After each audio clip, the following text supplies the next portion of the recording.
নির্বাচন কমিশন আজ একটি নির্দেশনা দিয়েছে।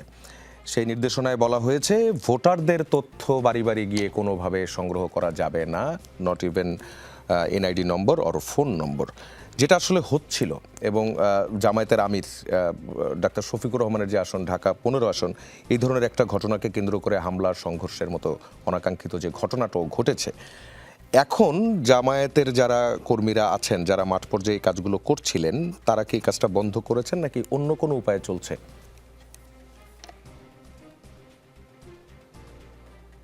অবাক হই, ধরেন এই জামাতের পক্ষ থেকে জামাতকে একটা ব্লেম দেওয়া হচ্ছে। প্রথমে একটা ব্লেম দেওয়া হয়েছিল যে তারা জান্নাতের টিকিট বিক্রি করছে, অথচ পরবর্তীতে শত শত ভিডিও যখন বের হলো, বিভিন্ন স্থানীয় নেতা, বিভিন্ন এমপি প্রার্থী যখন বারবার, যেমন আমার বাড়ি কুমিল্লা 14 গ্রামের আর এমপি প্রার্থী যে কামরুল হুদা সাহেব, সে বলেছিল যে তারেক জিয়া রহমান সাহেবের প্রতিদিন যদি একবার নাম নেওয়া হয় তাহলে তার জন্য জান্নাত নিশ্চিত।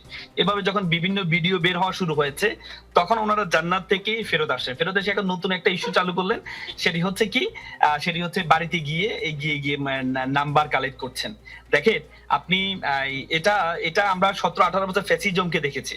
শেখ হাসিনার আমলে এই জামাতের মহিলারা যারা বিভিন্ন জায়গায় কোথাও বসলে বলতো যে সে দেশ বিরোধী কোনো গোপন মিটিং বলে আক্রমণ করা হইতো, তাদেরকে গ্রেফতার করে নিয়ে আসা হতো, মহিলা পুরুষ সবাইকে। এখন বর্তমানে আমরা যেটি দেখতে পাচ্ছি সেটি হচ্ছে জামাতের মহিলারা কোথাও যাচ্ছে, কোথাও হয়তো ভোটের ক্যাম্পেইনে যাচ্ছে অথবা ভোটের ক্যাম্পেইনে যাচ্ছে। যদি ভোটের ক্যাম্পেইনে যায়, যদি তারা ভোট চায়, তাহলে এটা দায়িত্ব কার? নির্বাচন কমিশনের। এবং এটা দায়িত্ব হচ্ছে আইন শৃঙ্খলা বাহিনীর হাতে, তাকে আইন শৃঙ্খলা বাহিনী সেটা দেখবে। কিন্তু নিজের হাতে সবকিছু হাতে তুলে নেওয়া, এটা এটা এটা আমাদের নতুন বাংলাদেশে আমরা আশাই করতে পারি না। নিজের হাতে আপনি গ্রেফতার করছেন, আপনি তাদেরকে আটকে রাখছেন, আপনি তাদেরকে মসজিদে আটকে রাখছেন। এটি কেন হচ্ছে? এটি আপনি তো এটি করতেই পারেন না। তারা যদি কোনো অপরাধ করে, আপনি বললেন যে তারা মোবাইল নাম্বার চাচ্ছে, তারা মোবাইল নাম্বার নিচ্ছে, কিন্তু আপনি তাদেরকে এভাবে চারদিক থেকে ঘেরাও করে তাদের উপর আক্রমণ করা, এই অধিকারটা আপনাকে কে দিয়েছে? এর আগে আমরা 17-18 বছর হেলমেট বাহিনী দেখেছি, তারা হচ্ছে নিজের হাতে ক্ষমতা তুলে প্রমাণ পেয়েছে, এমনটা ইসি প্রমাণ পেয়েছে, ইসির পত্রে সেটি লেখাও আছে। সরি, একটি ইসি সচিব তিনি একটি ব্রিফ করেছেন, সেই ব্রিফে তিনি এটা বলেছেন যে এর প্রমাণ পেয়েছেন তারা। না, যদি প্রমাণ পায় তাহলে কি, প্রমাণ হলে কি করতে হবে? তাদের গ্রেফতার করতে হবে। যদি আপনার যেহেতু নির্বাচন কমিশনের হাতে সবকিছু, যদি এমন হয় কেউ নাম্বার নিচ্ছেন, কেউ বিকাশ নাম্বার নিচ্ছেন বিকাশে টাকা দেওয়ার জন্য, আপনি যদি একটা ফ্যামিলি কার্ড, যে ফ্যামিলি কার্ডের মধ্যে বাংলাদেশের গভর্নমেন্টের লোগো মিশ্রিত একটা ফ্যামিলি কার্ড, আপনি যেটি পারেন না, ফ্যামিলি কার্ডও তো ওয়ান কাইন্ড অফ এক ধরনের ঘুষ দেওয়া, আপনি সেটি এখন থেকে বিতরণ করছেন এবং এটা নিয়ে বাণিজ্য হচ্ছে। সেটা যদি আপনি করতে পারেন, আপনাকে কেউ বাধা না দিতে পারে, তাহলে অন্য কোনো পার্টি যদি সেটি করে, তাহলে আপনার তো দায়িত্ব না, দায়িত্ব কার? নির্বাচন কমিশন। এবং যদি কেউ যদি এটা করে, নির্বাচন কমিশনের দায়িত্ব হবে তাকে গ্রেফতার করা।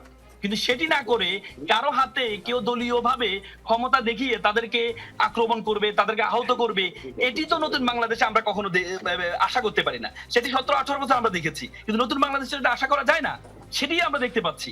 জি, আপনাকে ধন্যবাদ। আমি একটু আজিজুল বাড়ি হিলালের কাছে যেতে চাই। হিলাল ভাই, আপনি শুনেছেন নিশ্চয়ই আল মামুন রাসেল যেটা বলছিলেন, এবং নির্বাচন কমিশনও এই কথাটা বলেছেন, সেটি হচ্ছে যে এই যে বাড়ি বাড়ি যে ভোটারদের তথ্য সংগ্রহ করা এবং মোবাইল নম্বর সংগ্রহ করার বিষয়ে তারা তথ্য প্রমাণ পেয়েছেন। এর প্রেক্ষিতে আল মামুন রাসেল বলছেন ফ্যামিলি কার্ড, যেটি বিএনপির নির্বাচনী প্রচারণায় বলছে এবং বিএনপির যে প্ল্যান, সেই প্ল্যানের একটি বড় অংশ, সেটিকে তিনি বলছেন ঘুষ এবং এ নিয়ে বাণিজ্য হচ্ছে। আপনার মন্তব্য কি? আল মামুন রাসেলের যুক্তি শুনলাম বসে বসে।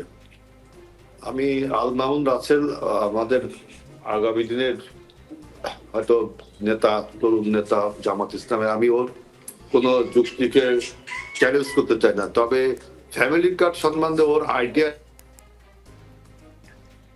এটা আমার জানতে হবে যে বিএনপি আগামীতে যদি ক্ষমতায় আল্লাহর রহমতে আসে, তাহলে আমরা দারিদ্র বিমোচনে, নারীর ক্ষমতায়নে কি কি করব, তার একটা ডেমো কার্ড আমরা প্রদর্শন করছি, যে আমরা একটা কার্ড দিব, যে কার্ডটি পেলে তার কি কি সুবিধা হবে সেটা বলছি।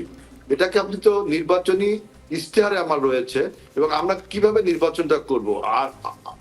আর যে অভিযোগটা আপনার ঢাকা ওই যে জামাতের আমিরের বিরুদ্ধে উঠছে, সেটা কি আপনি দেখেন, সেটা হলো আপনি বাসায় যে মানুষকে বলছেন আপনার ভোটার আইডি কার্ড দেন, আপনার নাম্বার দেন, ওই মোবাইল বিকাশ নাম্বার, সেখানে আপনি ধরে নেন যদি 500 টাকা দেন, 50 আপনি 1000 টাকায় দিলেন, যদি 50,000 লোককে দেন তাহলে কি 5 কোটি টাকা, 2000 টাকা দিয়ে 10 কোটি টাকা, 10 কোটি টাকা দিয়ে আপনি 50,000 ভোট কিনতে পারছেন সহজেই। এবং 50,000 ভোটে কিন্তু যে কোনো কেন্দ্রের রেজাল্ট চেঞ্জ হয়ে যায়। এই অনুমানগুলো আমরা করতেই পারি, কিন্তু আপনি ফ্যামিলি কার্ড আর মানুষের ভোটার আইডি কার্ড চাওয়া কি এক?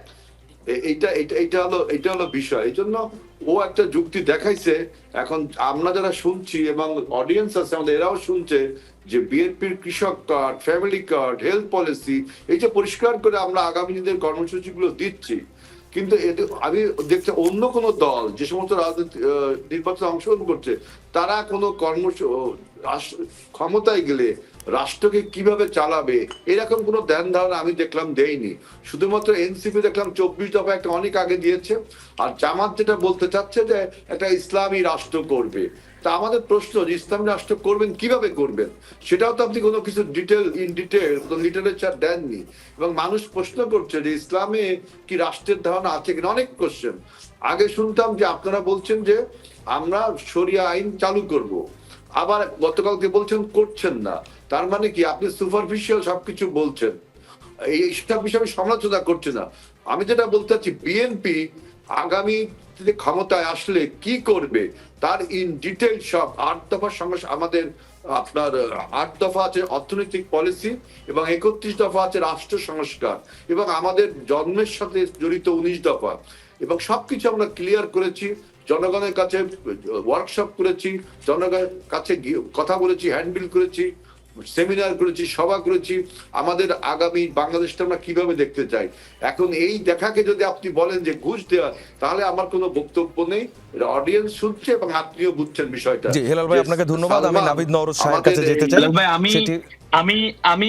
আমি আমার বলার উদ্দেশ্য ছিল যে হচ্ছে বিএনপির পক্ষ থেকে ফ্যামিলি কার্ড বিএনপি দিতেই পারে, প্রত্যেকের পক্ষ থেকে প্রত্যেকে তার ইশতেহার নিয়ে সামনে যাবে, প্রত্যেকে তার কথা বলবে, কিন্তু প্রত্যেকে তার কথা বলতে গিয়ে বিএনপি ফ্যামিলি কার্ড দিতে গিয়ে বা ফ্যামিলি কার্ড দেখাইতে গিয়ে কোথাও আক্রমণের শিকার হয়েছে কিনা। কিন্তু জামাতের কমপক্ষে 10 থেকে 15টি ঘটনা বিভিন্ন জায়গায়, নোয়াখালী থেকে সর্বশেষ ঢাকাতে বিভিন্ন জায়গায় তাদের উপর যে আক্রমণগুলো হয়েছে, যে তারা আপনি তো ইন্টারনাল কি কথা হয়েছে আপনি তো সেটা কোনো ভিডিওগ্রাফি বা কোনো কিছু নেই, যে উনি পার্সোনালি নাম্বার চাচ্ছেন, বিকাশ নাম্বার চাচ্ছেন, এই জিনিসগুলো ইস্যু করে আপনি যে তাদের উপর আক্রমণ করছেন, এটা তো বাংলাদেশের আইনে কোনো সুযোগ নেই। এবং এটা করতে পারলে, যদি গ্রেফতার করতে পারে, নির্বাচন কমিশন পারবে। কিন্তু একটা রাজনৈতিক দলের পক্ষ থেকে বাধা দেওয়া, তাদেরকে আবদ্ধ করা, নারীদেরকে আবদ্ধ করা, এটা তো মানে সুন্দর যে রাজনীতি, সুন্দর রাজনীতির কথা আমরা বলছি, কারণ আমরা তো 17-18 বছর একসাথে ছিলাম।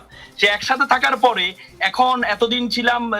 রাসেল, আপনার কোশ্চেনটা চলে এসেছে অলরেডি। হেলাল ভাইয়ের কাছে যাই, আমাদের সময় খুব কম, আমাদের সঙ্গে আরো দুজন আছেন। বেরিয়ে আসতে হবে।